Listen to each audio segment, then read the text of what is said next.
కొత్తగా వస్తున్న IAS IPS ఆఫీసర్ల పనితీరుపై ముఖ్యమంత్రి రేవంత్ రెడ్డి కీలక వ్యాఖ్యలు చేశారు. గతంలో ఉన్న విధంగా ఇప్పుడు ఆఫీసర్లు రేరన్నారు. పదవిలోకి రాగానే సివిల్ పంచాయతీలు తేల్చేందుకు చూస్తున్నారని తెలిపారు.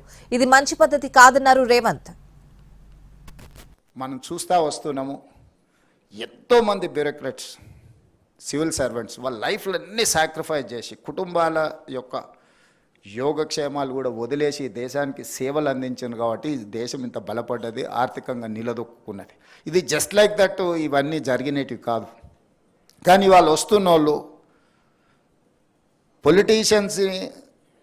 పొలిటీషియన్స్ని అనే కాదు, సమాజంలో ఉండే రాంగ్ ప్రెసిడెంట్స్ని అన్నిటిని కూడా రోల్ మోడల్గా తీసుకుంటున్నట్టు అనిపిస్తుంది. ఈ మధ్యకాలంలో కొత్తగా సెలెక్ట్ అయిన ఐఏఎస్ ఐపీఎస్లు నేను చూస్తున్నాను.